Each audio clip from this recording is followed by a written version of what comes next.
Welcome to this Open to Hope video. I'm your host, Dr. Gloria Horsley from the Open to Hope Foundation, and I have the wonderful opportunity of interviewing one of our board members of Open to Hope and also a great academic, Bob Neimeyer. Hi, Bob.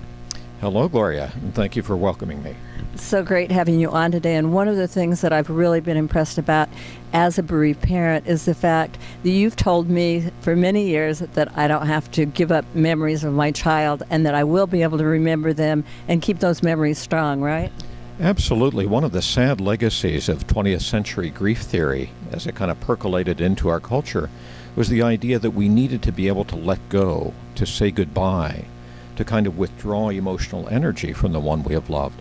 But whether we are bereaved parents, whether we are bereaved spouses, siblings, whoever has touched our heart, we need not let them go. And grieving is in some sense much more a process of learning how to hold on in a sustainable way now in that person's physical absence. And grief is how we love a person when they die. So how to somehow live with that grief in a way that is not oppressive for us, but that maintains those heartfelt bonds of connection is the more healthy, I think, adaptation to loss. Well, talk to me about that first year.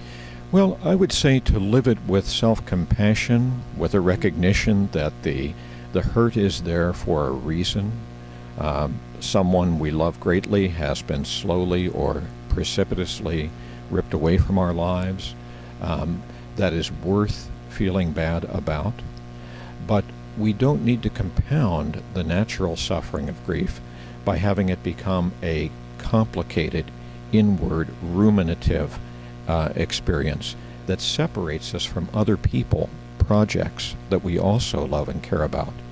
And so really finding a way to maintain abundant love for the deceased, but to also embrace those present moments and living relationships, I think, is the challenge of that first year and beyond. Now talk about, some people feel that you should talk about the grief and join groups or whatever. Some people feel like, oh, it's too much to keep talking about them. What's your thought on that? Well, I think both parties are right, that people often have a sense for themselves about how much talk and processing is appropriate for me. And are there ways that I can perhaps live out my loved one's legacy through dedicated actions done in their honor or remembrance, through taking the practical inspiration from their lives and the way I conduct my own? These things don't necessarily require a great deal of thought and processing. They may require action and really converting the relationship into practical inspiration for our lives. I also believe that in families, when we share a loss, we, number one, may not necessarily share the same grief. Your grief for the loss of a child may be profoundly different than my own. Respecting those individual differences and trying to appreciate different grieving styles makes a difference. And we also can sometimes do a kind of dance of distancing, right?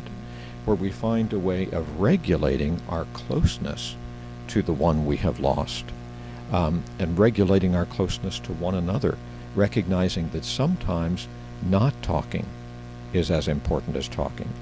Giving privacy, giving a little time out from the intensive engagement with the loss is important for us as individuals, as couples, and as families. But you know, there's some interesting ways to go about this. One of them that I like is the idea of having a grief spot in your home. For example, you might have a basket with two parts or a box put in a separate room. Perhaps in this case it would be your son's room, and each partner then, across a period of weeks or months, would commit to leaving some small, maybe a note for the partner, possibly a small gift, as a way of signaling ongoing connection.